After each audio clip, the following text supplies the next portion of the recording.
All right, let's talk about the Holy Grail, automated money. You know, everybody since the beginning of time been looking for two things. They've been looking for the fountain of youth and a way to automate income so, you know, money's on trees. And a lot has been written on that. You see books about it. I'm gonna tell you right now what my 2 cents is about that subject of how you can automate your income. I mean, the first question is, can you really do it?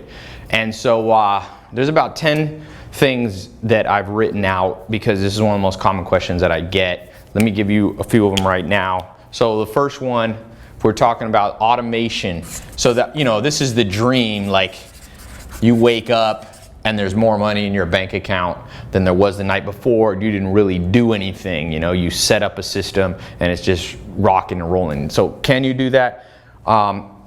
Anytime I want something in life, I always use a principle of logic called inversion. So Charlie Munger, the self-made billionaire, him and Warren Buffett made a $300 billion company, and Charlie Munger says it's because he understands inversion. So to get what you want, you have to think about what you don't want. So what are the things that keep people from getting automated income? Because I would say out of the business that I've started, invested in, I'm a mentor, you know, an advisor to, only about 1% of them would qualify for this principle of automated income. For example, I know a guy, just an acquaintance, I don't really know him too well, but he invested in a company, got in real early, and he owns like 1 or 2% of the company, and he gets a dividend check, okay?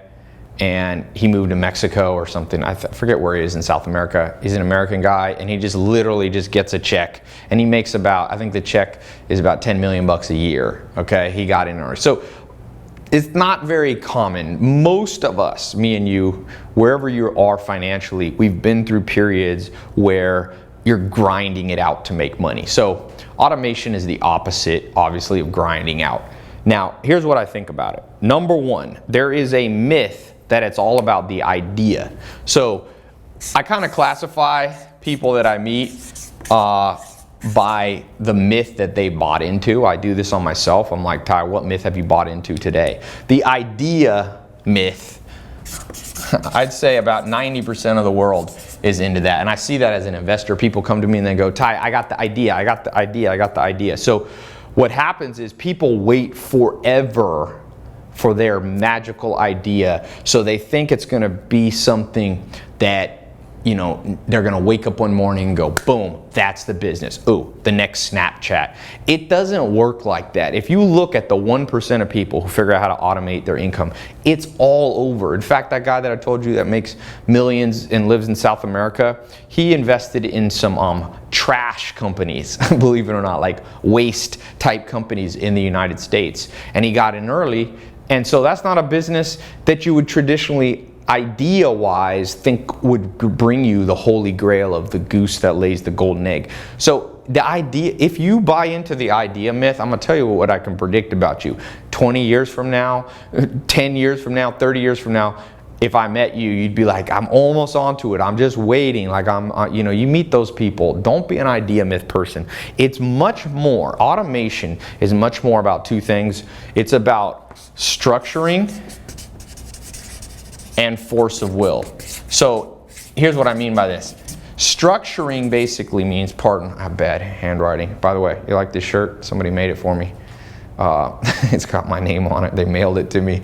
Thought it was a cool idea. Anyway, structuring. So what I mean is, it's not per se a specific industry. It's not, I was just reading the book about Paul Allen. He co-founded Microsoft with Bill Gates. It's not like only computer people get rich. So you have to have a computer type idea. It's not like only people in Wall Street are the ones. You can structure almost any industry well so that it has some level of automated income, or you can structure it poorly. So you don't have to wait forever. You should use all that brain power instead of the magical idea on thinking on structuring. And there's a lot I can talk about that. I'm trying to keep these videos relatively short because people are busy. I know you're busy. And then the second thing, force of will. You give me one person with the amazing idea with no persistence and tenacity, they're never going to create an automated income. You give me another person who has a so-so idea, but they're willing to push. You know, it takes, like the old saying goes, you know, To get what you want, you have to deserve what you want. You have to grind at some level. So even if you want automated income, there is a point, inflection point when it starts. Before then, you have to put in the work. So the number 2 thing, the myth that keeps people from getting automated income. So there's the idea myth, it's the hard worker myth. If you look at comments I get sometimes, I get people saying stuff like, Ty, you know, there's only one way that none of this stuff, you don't need to read books, you don't need mentors, which is absolute BS, trust me. I was just on the phone today interviewing Ryan Holiday. He's one of the top he was the head of marketing for American Apparel, right? Built a $1 billion brand with them. And we were talking about this, and it's like, it's not just that you put your head down and you work harder than everybody else. Because if that was true, next time you go to a restaurant, who do you think is working the hardest at that restaurant? Do you think it's the waitress? Do you think it's the cooks? Do you think it's the busboy? Or do you think it's the owner? Now, I don't know who works harder, waitress or busboys or kitchen staff, but they work a lot harder than the owner.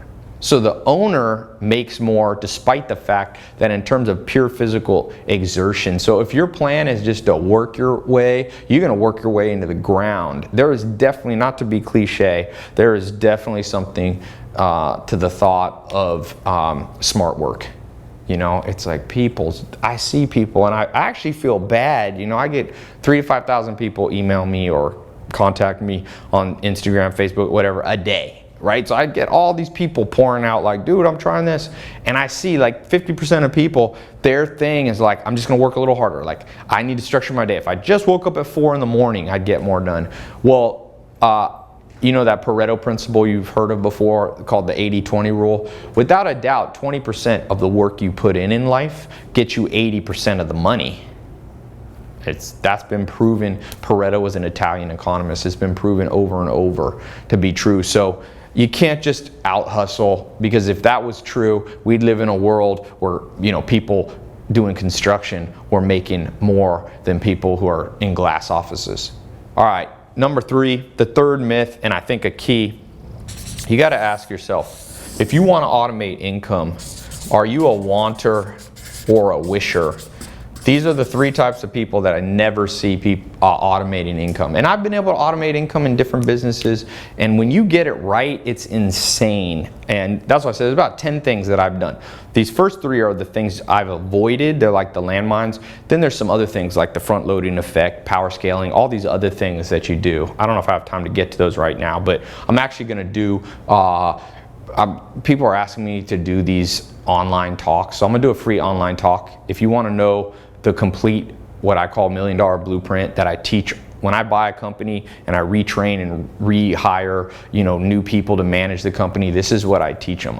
This $1 million blueprint, it's about 10 principles. So there should be a button below me or above. Click it. It'll take you to my website. It's absolutely free. You can register. By the way, don't wait too long. Some people do it to the very end.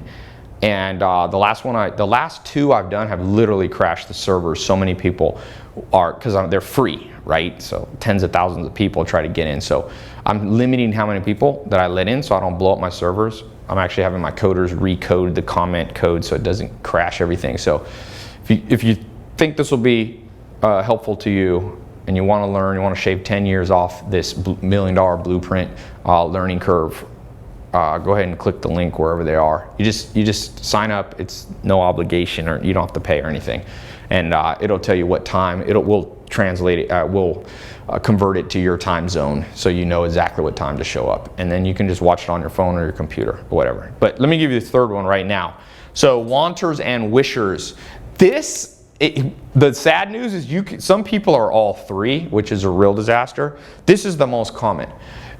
Jim Rohn is a famous life coach. He died. It's sad. He's a genius guy. You can find him old YouTube videos back like 70s and 80s.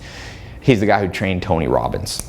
And so one thing, the analogy that Jim Rohn said, he said, the world doesn't respond to need, it responds to seed.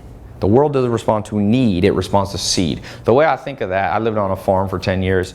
It's like if you're a farmer in October, and you're hungry and you're standing in a field and there's no corn and there's no tomatoes and there's no apples, you can't just yell at the earth and go, I'm hungry. The earth doesn't respond to that. The only thing the earth does is respond to the seeds that you planted 6 months earlier in April.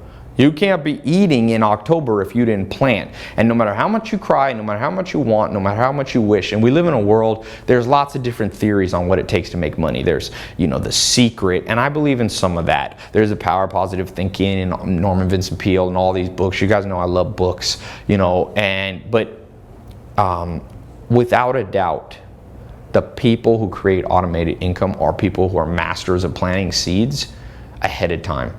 And 2,000 years ago, I think it was Lao Tzu, a philosopher, said, prepare for what is difficult ahead of time. I'm butchering the quote. I'll remember in a second. Do what is difficult. Do what is difficult when it is easy. Do what is difficult when it's easy. And so the farmer who plants when he's not hungry, it's easy to plant then.